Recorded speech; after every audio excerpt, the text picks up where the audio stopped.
D7 visa reject වෙන්න පුළුවන් real mistakes මොනවද? වීසා එක රිජෙක්ට් නොවි ඇප්ලයි කරන්න ඕනි ටිප්ස් ටික. අයුබෝවන්. මගේ පහුගිය පෘතුගාලේ D7 වීසා වීඩියෝ එකට ගොඩක් රෙස්පොන්ස් ලැබුණා. කෝල්ස් මැසේජ් වලින් මට තේරුණ දෙයක් තමයි ගොඩක් දෙනා මේ වීසා එක ගැන සීරියස් විදිහට ප්ලෑන් කරනවා කියලා. ඉතින් මං හිතුවා ඒ වීසා එකටම දිගුවක් විදිහට මට කතා කරපු මැසේජ් කරපු ගොඩක් අයට තිබ්බ ප්‍රධාන ප්‍රශ්න කාරණා ඔක්කොම එකතු කරලා අද වීඩියෝ එකෙන් කතා කරන්න. ඉතින් අද මේ කතා කරන්න හදන්නේ D7 වීසා රිජෙක්ට් වෙන්න පුළුවන් රියල් මිස්ටේක්ස් මොනවද? එම්බසි රිජෙක්ට් කරන රීසන්, ඒ වගේම වීසා එක රිජෙක්ට් නොවි ඇප්ලයි කරන්න ඕනි ටිප්ස් ටික. D7 වීසා එක රිජෙක්ට් වෙන්න බලපාන ප්‍රධානම මිස්ටේක් වලින් පළවෙනි එක තමයි ඉන්කම් ප්‍රූෆ් හරියට පෙන්වන්නේ නැති එක. D7 වීසා එකේ number 1 රිජෙක්ෂන් රීසන් එක මේක. ගොඩක් අය හිතනවා බැංක් බැලන්ස් එක තියෙනවා නම් හරි කියලා. ඒත් ඒක විතරක් හරියන්නේ නැහැ. D7 කියන්නේ පැසිව් ඉන්කම් වීසා එකක්. ඒ හින්දා එම්බසි එක බලන්නේ ඔයාට ඇත්තටම මන්ත්ලි පැසිව් ඉන්කම් තියෙනවද කියලා. ඒක රෙගියුලර් ඉන්කම් එකක්ද? ඒ වගේම ඒ පැසිව් ඉන්කම් එක ෆියුචර් එකට කන්ටිනියු වෙනවද කියලා.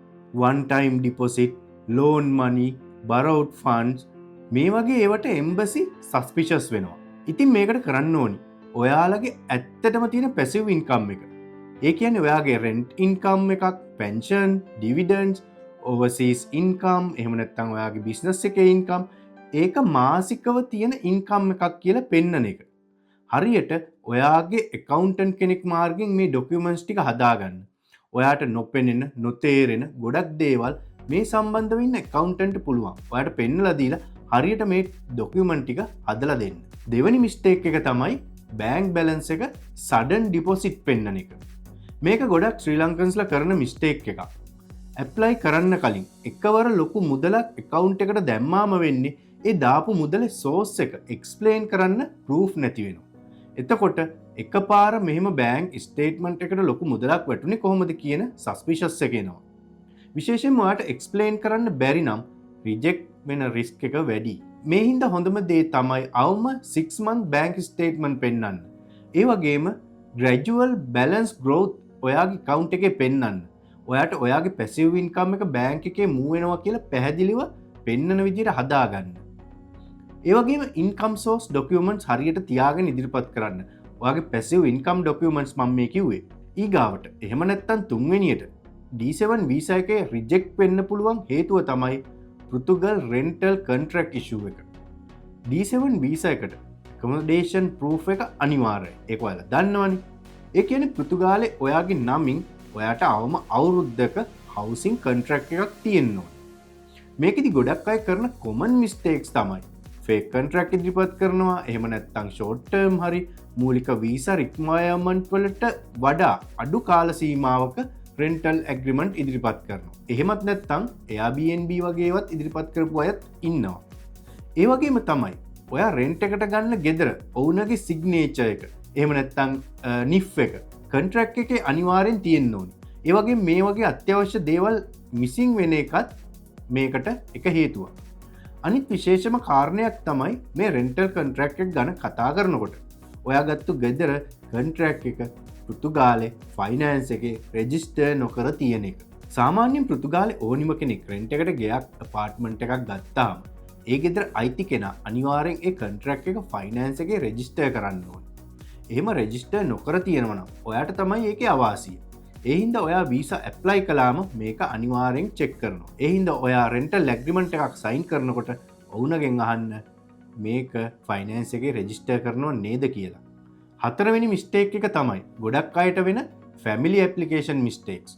ඔයා ෆැමිලි එකම නම් මේ D7 වීසා එකට අයදුම් කරන්නේ. හස්බන්ඩ්, වයිෆ් සහ ළමයි ඇප්ලයි කරනකොට. ප්‍රධානම දේ තමයි ඉන්කම් ප්‍රූෆ් එක මුළු පවුලටම ඇති වෙන්න තියෙන්න ඕනේ. ගොඩක් වෙලාවට වෙන මිස්ටේක් එකක් තමයි ඉන්කම් එක පෘතුගාලේ D7 වීසා එකට තියෙන රික්වයර්මන්ට්ස් වලට වඩා අඩු වෙන එක. ඒ කියන්නේ සමහර වෙලාවට දරුවන්ගේ එක්ස්පෙන්සස් කන්සිඩර් කරන්නේ නැහැ. D7 වීසා එකට ෆැමිලි එකටම ඇප්ලයි කරනකොට මේක කැල්කියුලේට් කරන්නේ පෘතුගාලේ මාසික අවම වැටුප. ඒ කියන්නේ දැන් යුරෝ 920ක් මේන් ඇප්ලිකන්ට් තියෙන්න ඕනේ. ඒ වගේම ස්පවස්ට තව 50%ක් ඒ කියන්නේ යුරෝ 920න් 50%ක් තියෙන්න ඕන.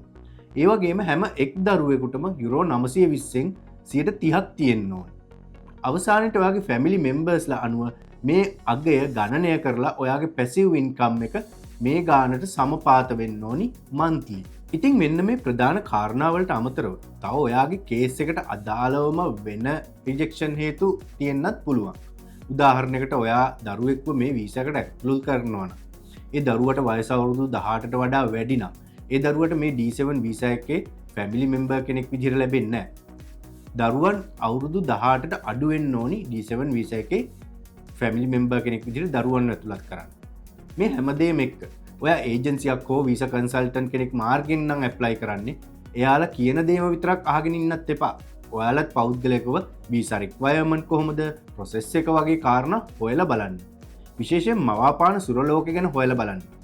අනික තමයි ගොඩක් වෙලාවට හිතන දෙයක් ඔයාලා මේ වීසා එක අයදුම් කරන්න සුදුසුකම් ඔක්කොම තියෙනකොට මේ වීසා එක ඊසි වීසා එකක් කියලා. ඔයාට ඔක්කොම සුදුසුකම් තියෙනවා නම් D7 සිම්පල් තමයි. හැබැයි කම්ප්ලිකේටඩ් ප්‍රොසෙස් එකක්.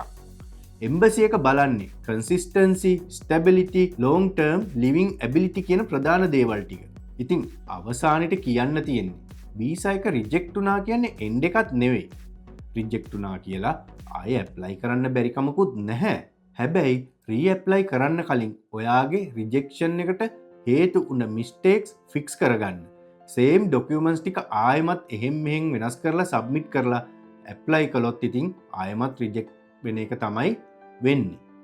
ඉන්කම්ප්ලීට් ඩොකියුමන්ට්ස් කියන්නේ රිජෙක්ෂන්ම තමයි. වීක් එක්ස්ප්ලනේෂන් කියන්නේ රිජෙක්ෂන්ම තමයි. ඉතින් ඔයා D7 වීසා එක ඇප්ලයි කරන්න කලින් ස්ටේබල් මන්ත්ලි ඉන්කම් එකක්, clean bank statement, legal accommodation proof, correct document translation, හරියට ෆැමිලි ඉන්කම් කැල්කියුලේෂන් වගේම ක්ලියර් කවර් ලෙටර් එකක් කියන ප්‍රධානම කාරණා 100%ක්ම හරියටම තියෙනවද කියලා බලලා එහෙම තියෙනවා නම් විතරක් ඇප්ලයි කරන්න.